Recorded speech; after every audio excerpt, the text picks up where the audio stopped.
In just a moment, X-1. But first, when you hear the hearty laugh and familiar voice of the great Gildersleeve tomorrow night, you know you're in for some hilarious adventures. Because whenever Gildy is around, somehow things never seem to go as planned. It might be his impulsive nature, or maybe it's his incurable weakness for the fairest sex, but whatever it is, the great Gildersleeve is bound to keep you laughing for a full 25 minutes. Tune in tomorrow night and meet Judge Hooker, Nephew Leroy, Housekeeper Bertie, and all the rest of the friendly people from Summerfield as they join the great Gildersleeve. Now stay tuned for X-1 on NBC. Countdown for blast-off. X-5, 4, 3, 2, X-1, fire.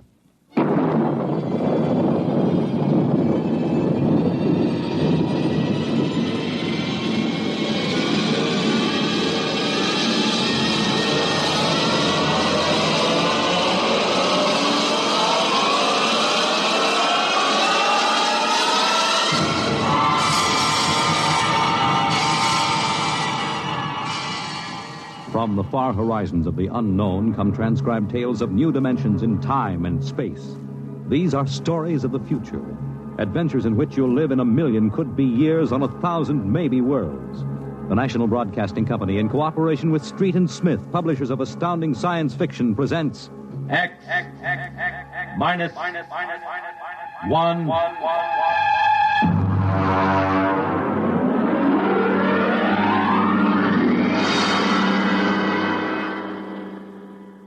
Tonight's story, Time and Time Again, by H. Beam Piper.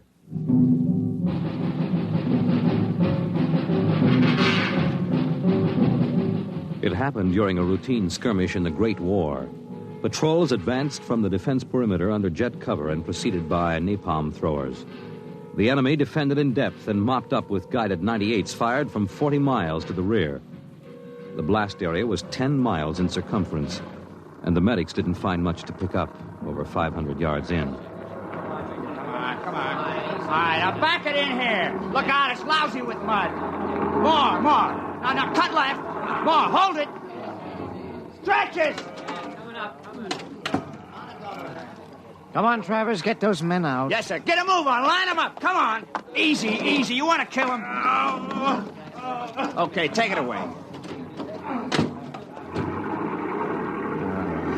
Left those Joes where they was. Half of them won't last till the plane comes. As long as they're alive, they'll be treated. Get those tags out, Travers. Start taking names. Yes, sir. This one must have been 1,000 yards in. Get his dog tag out. What a mess. Here. Hartley Allen, Captain G5 Chem Research, AN-73D. Number SO 23869403-J. Hartley? Allen Hartley. Oh. That must be the Hartley that wrote Children of the Mist and Conker's Road. Never heard of him. Major, I think maybe he's partly conscious. Had I better give him another shot? Go ahead, Sergeant. There isn't much else we can do for him. It's a rotten shame. Yeah, ain't it always? Okay, Captain, let me have that arm. There.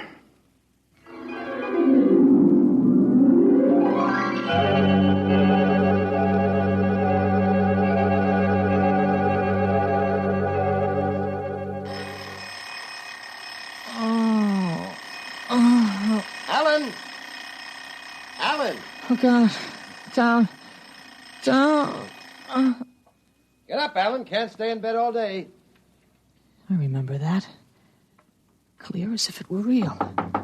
Up and at him. Hit the deck. Remarkably vivid. It's strange. Alan, are you all right? I'm all right. What's wrong with my voice?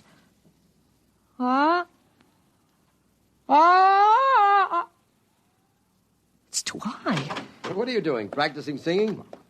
My voice has changed. Is that all? You're growing up. Happy birthday. Happy birthday. Hey, wake up, son. Wake up. I am awake. It's impossible. I am awake. Well, the way you slept through that alarm, I'd say it was impossible. Come on, out of bed. I don't understand. You went to bed at a decent hour. You could wake up the next morning. Come on, son. Breakfast waiting. Out of bed or I'll turn it over. All right. Did It's a dream. Maybe, but you're wide awake now. I am. I'm awake. Well, half awake anyway.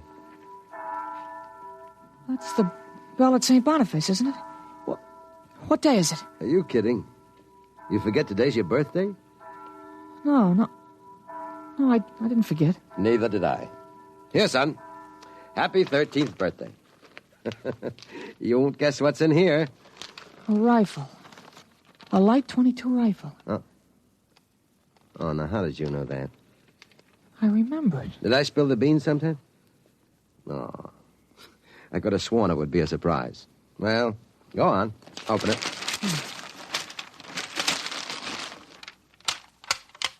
You like it? Yeah. Yeah, it's perfect, Dad. We'll have to lay down rules about using it. And I'll have to teach you how to operate it. I don't believe in letting a boy handle a gun till he really knows how. If I let you play with that thing before I teach you about guns, you'd blow your head off. I suppose so. I'll be shaving, Alan. Come down to breakfast when you're ready.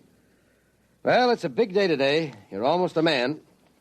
Almost. You're still groggy. Snap out of it, Alan. I will. There's a dream in it somewhere, but I'm not sure which. What? Never mind, Dad. I'll be right down for breakfast.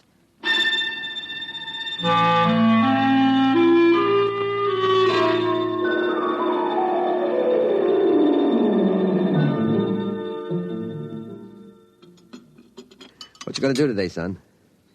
I want to do some reading this morning, I guess. That's always a good thing to do. After breakfast, suppose you take a walk down to the station and get me a Times. Didn't it come? What, the Times? Well, they don't deliver. Be a good idea, though.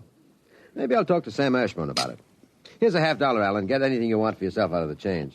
Thanks, Dad. Finish your milk before you go. Sure, Dad. Thanks for the money. You're big enough to handle it now. Hurry back. I'd like to finish the crossword puzzle before lunch.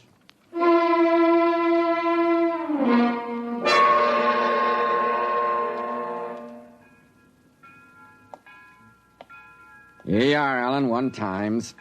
Tell your father the puzzle's a stinker this week. Yeah, thanks, Mr. Ashburn. Look out for the trucks when you cross the highway. I'll go across Elton's lot. It's a shortcut. Elton's? You'll have a hard time crossing there, son. There's 4 buildings on that block. I thought they burned down. I've seen them this morning, big as life. I guess that didn't happen yet. What'd you say? Nothing, Mr. Ashburn. I was just muttering. My days, youngsters talked up. Yes, sir. Bye, Mr. Ashburn.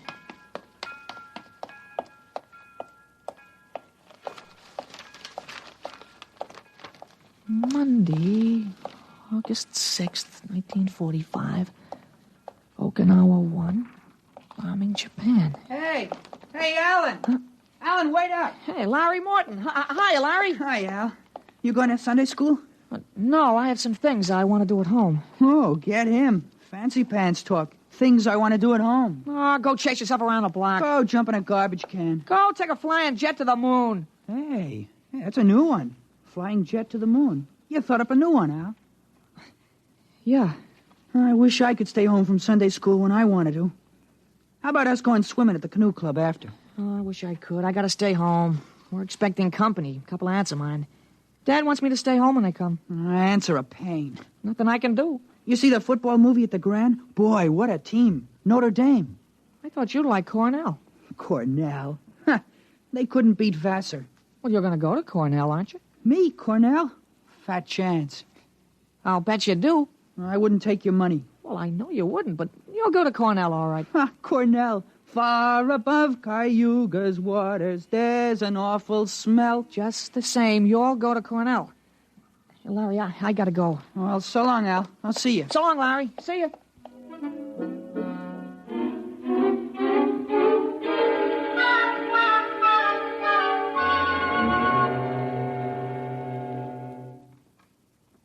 I'm stuck in this corner. 7-letter word that makes in proportion. Tight. Huh?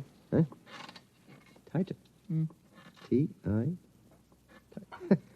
It fits. Now, how did you know that, Alan? That? I read it somewhere, I guess. Oh. What you reading now? Tarzan again? No, not Tarzan. It's refreshing to see you with a book. Sometimes I think I ought to forbid comic books in the house. Yeah, they must be raising the devil with those bombing raids in Japan. How long do you think the war in Japan will last, Dad? Oh? I'd say to the middle of 1946. They'll have to invade those islands foot by foot. I don't think so, Dad. I wouldn't be surprised if the war was over very suddenly. How, by magic? There isn't a thing on earth will make those Japanese surrender. You expect somebody to make a pass and it'll be all over by this afternoon? Something like that. Wish it could. A lot of boys dead in the invasion of Japan. Mr. Hartley, excuse me, please. Oh, hello, Mr. Gutchell. That's Frank Gutchell, Dad? That's right. Excuse me. I didn't mean to disturb you, Mr. Hartley. It's all right. Lovely day, isn't it, Mr. Gutchell? Mr. Hartley, the Lord's Day is always beautiful. Of course, Mr. Gutchell. Mr. Hartley, I wonder if you could lend me a gun and some bullets. My little dog's been hurt, and it's been suffering something terrible. Oh, that's too bad. I want a gun to put the poor thing out of its pain. Of course. How would a 20-gauge shotgun do? You wouldn't want anything heavy. I was hoping you'd let me have a little gun. Maybe, so big. Pistol? So I could put it in my pocket. It wouldn't look right to carry a hunting gun on the Lord's Day, and people wouldn't understand that it was for a work of mercy. Of course, I understand. You're a very religious man. The whole world is evil, Mr. Hartley. Yeah, sometimes it certainly looks like it. Well, I have a Colt 38 Special from the auxiliary police outfit. Well, that's fine. Now, you've got to bring it right back, Mr. Gutchell. I might be called out. Now, you'll have to promise to get it right back. Dad, wait a minute. I just remembered. Remembered what? Well, aren't there some cartridges left for the Luger? Then you wouldn't be without the Colt. That's right. I have got a German automatic I could let you have. That way I wouldn't get stuck. You'd have to return it promptly, though. Oh, wait, Dad, I'll get it. I know where the cartridges Be are. careful, son. Well, Mr. Gutchell, it sure turned out nice after all that.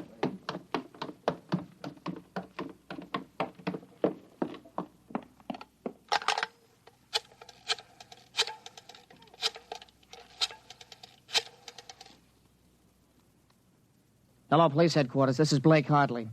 Frank Gutchell, who lives on Campbell Street, has just borrowed a gun from me, ostensibly to shoot a dog. What? No, he has no dog. He intends shooting his wife. Now, listen, he'll walk home. If you hurry, you can get a man there on time. What? No, but I wish you'd get my pistol back to me. It's from the First World War. All right, then you'll take care of it. Goodbye.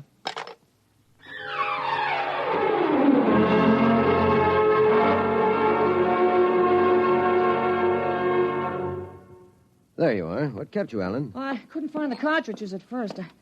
I'll show Mr. Gutchell how it works. It's all loaded, ready to shoot. This is the safety. Just push it forward and up.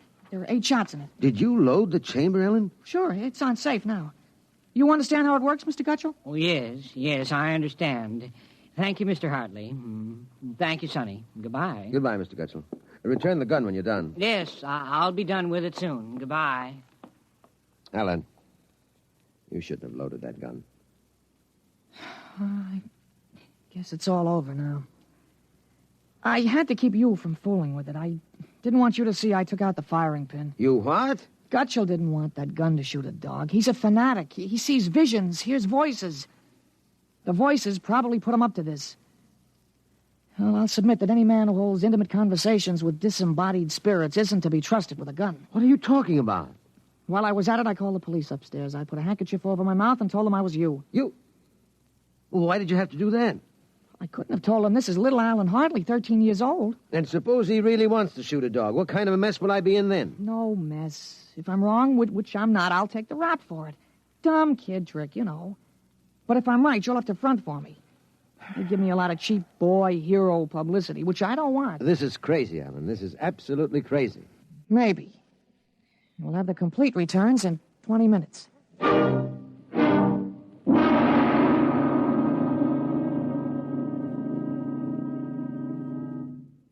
Mr. Hartley? Mr. Blake Hartley? That's right. I'm Detective Sergeant Koborski from Homicide. Here's your Luger. Thank you. I don't know how you spotted that guy, but when we busted in, he was pointing that gun at his wife and swearing a blue streak because it wouldn't go off. I'm glad I was able to help. You know, they may even have some kind of a citation for you, Mr. Hartley. I don't think that's necessary. In the department, we figure a little publicity never hurt nobody. Even a lawyer, huh? I really would prefer it if it were kept quiet. Well, Whatever you say. We'll want you to drop around in the morning for a statement. I'll be glad to. Well, goodbye. Goodbye, Sonny. Goodbye, Bye, Sergeant. Why don't you take the citation, Dad? Well, you were right. You saved that woman's life. Now, let's see you put back the firing pin. Sure. Here. All right, Alan. Suppose we have a little talk. But I explained everything. You did not. Yesterday, you wouldn't even have known how to take this pistol apart. Today, you've been using language and expressing ideas that are outside of everything you've ever known before. Now, I want to know... I hope you're not toying with the medieval notion of obsession. What? Well, you say I'm changed. When did you first notice this? Well, last night, you were still my little boy. This morning, I don't know. You've been strange all day. There's been something... Alan, what's happened to you? I wish I could be sure myself, Dad. You see, when I woke this morning, I hadn't the least recollection of anything I'd done yesterday, August 4th, 1945. Oh, but that's serious. You don't know how serious.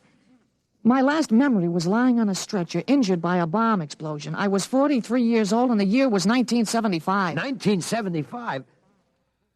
Well, that's right. You'll be 43 in 1975, but a bomb? Yes, during the siege of Buffalo in the Third World War. I was a captain in G5, Scientific Warfare, General Staff. Buffalo? You mean Buffalo, New York? There'd been a transpolar invasion of Canada. I was sent to the front to check on service failures of a new lubricating oil. A week after I got there, Ottawa fell and the retreat started. We made a stand at Buffalo, and that was where I got it. I remember being picked up and getting a narcotic injection. The next thing I knew, I was in bed upstairs, and it was 1945 again. And I was back in my own 13-year-old body. Oh, Alan, you just had a nightmare to end all nightmares, that's all. I thought it might be that at first, but I rejected it. It won't fit the facts. But it's ridiculous, all this Battle of Buffalo stuff. You picked up something listening to the radio. All the commentators have been going on about another war after this one. You've just got an undigested hunk of H.V. Kaltenborn in your subconscious, that's all. But that isn't everything. I remember 4 years of high school, 4 years at Cornell, 7 years as a reporter on the Philadelphia Record, 3 novels, Children of the Mist, Rose of Death, Conqueror's Road. You think a 13-year-old can dream up all that stuff? But it's the only possible explanation. Maybe, but I can speak 5 languages today that I couldn't yesterday. French, German, Chinese, Russian, and a little Spanish. Although I've got a Mexican accent you could cut with a knife. But how did it happen? Alan, I can't believe it. All I know is here I am. I've been reading up on time theories. Nobody seems to know much about them. Evidently, time exists parallel as another dimension, and I got kicked backwards along it. But how? Oh, it may have been the radiations from the bomb or the narcotic injection, or both together. But the fact remains I'm here with full knowledge of my future identity. This is quite a shock, Alan. But you do believe me, don't you? Yes, I suppose I must. You seem so strange, as if you weren't my son. I'm your son, all right. Same body as yesterday. I've just had an educational shortcut. Wait a minute. If you can remember the next 30 years, suppose you tell me when the war is going to end. This one against the Japs, I mean. Oh, sure. Well, the Japanese surrender will be announced at exactly 7:01 p.m. on August 14th. That's a week from Tuesday. You better make sure we have plenty of grub in the house by then. Everything will be closed up tight till Thursday morning, even the restaurants. I remember we had nothing to eat in the house but some scraps. A week from Tuesday. And that's pretty sudden, isn't it? Not after today. What do you mean? What happened today? Oh, plenty. What time is it, Dad? That's 11:16. Is your watch right? Well, to the seconds, why? Well, it'll come at exactly 11:17:40. What'll come? The radio announcement. What are you getting at? Something important on the radio? Well, we'll see. Well, don't bother, Dad. It won't work. I remember we had a tube burned out. There is something wrong. When is this announcement of yours? Now I remember it. I memorized it in journalism school in 1954. What time is it? 11:18 o'clock. We're breaking into the program now. President Truman has just announced that an atomic bomb has been dropped on the Japanese industrial city of Hiroshima. The bomb was dropped 16 hours ago, and the announcement was delayed to ascertain the results of the explosion. A man named John Howard Peterson read that announcement from the Washington newsroom of NBC. I don't believe it. No? Well, listen. What? That's the Bergplatt factory whistle. And the bells of St. Boniface. Now, next, the whistle at the volunteer firehouse. Well, then it's true. It's true. Sure. Then Larry Morton came by on his bicycle. Hey, Al. Al, you hear? You hear about the bomb? An atomic bomb. Yeah, we heard. Boy, atomic bomb. Oh, boy. I gotta go find my pop. He's on the golf course. Bye, Al. Bye, Mr. Hartley. You knew. You knew about it. The next bomb hits Nagasaki. I thought that stuff about atomic energy was so much fantasy.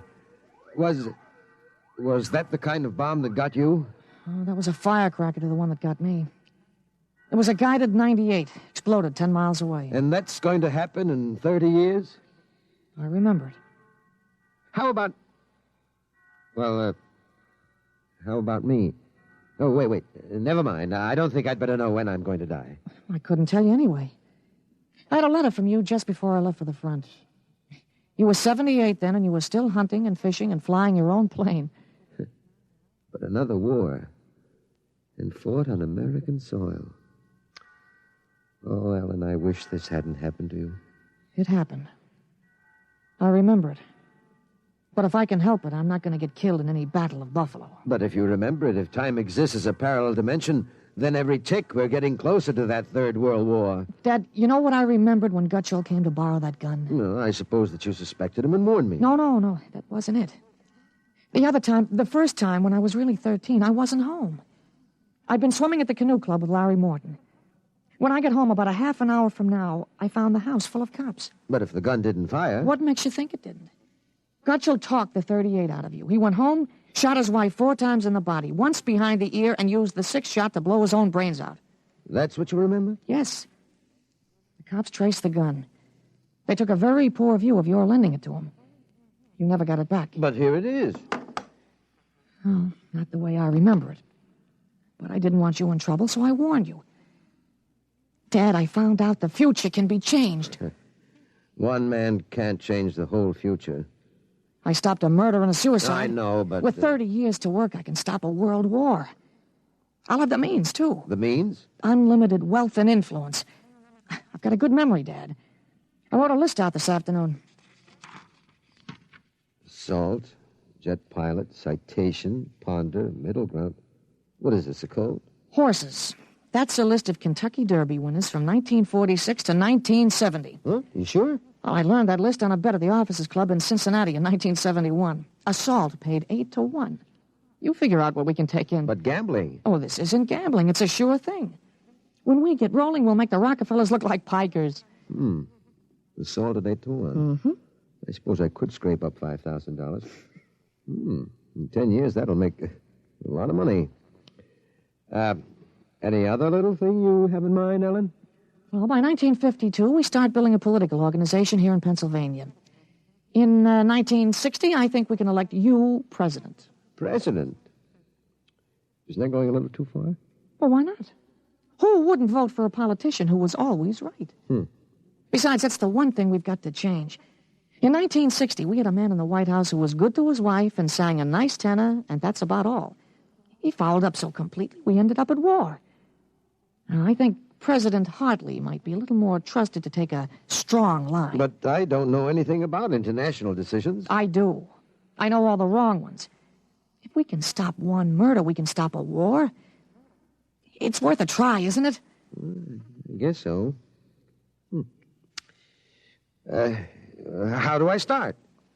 Well, as I remember, just after the bomb announcement, you got a phone call from the City Fusion Party about the next election. There's a lot of talk about a reform ticket. Well, that call is going to be important, Dad. It's the turning point. Now you've got to know.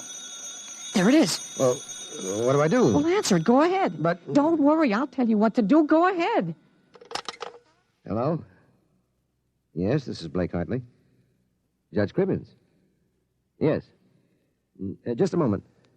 Alan, he's asking me to run. Oh, my head. Alan. Oh. Alan, what's the matter? Oh. Alan. He passed out. Alan, what do I do now? Alan, listen to me. Alan! Alan, what's the matter?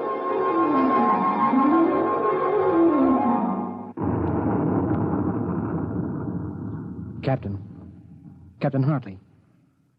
Captain Hartley. He was all right, Doctor. I gave him a shot and he was all right. Well, he's dead. All right, Sergeant. Make out the tag. Hartley Allen. Captain. Dead April 8th, 1975.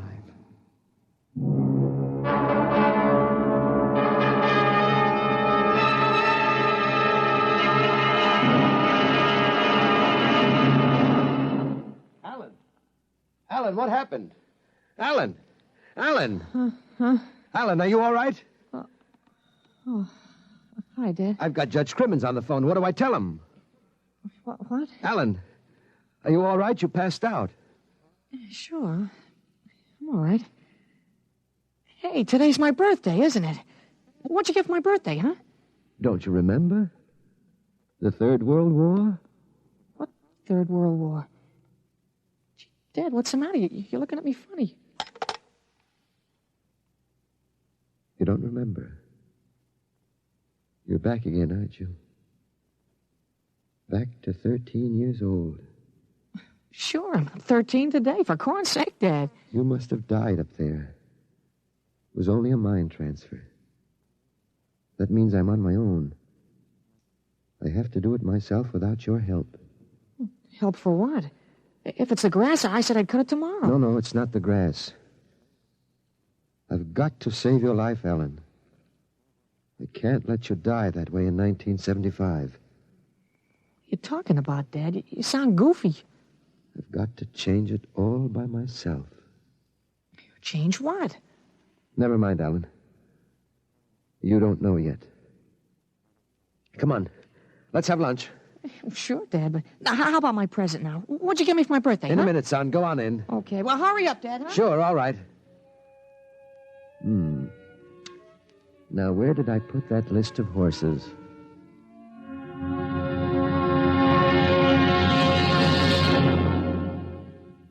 You have just heard X-1, presented by the National Broadcasting Company in cooperation with Street and Smith, publishers of astounding science fiction.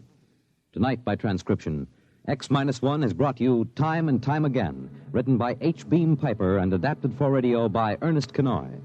Featured in the cast were Jack Grimes, Peter Fernandez, Joe DeSantis, Joseph Bell, Clark Gordon, Herm Dinkin, Dick Hamilton, and James Dukas.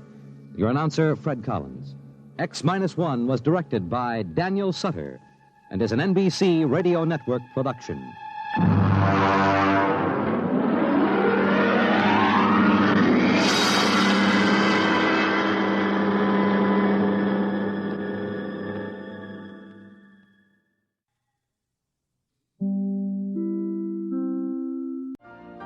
You've been listening to the OTR Gold Network.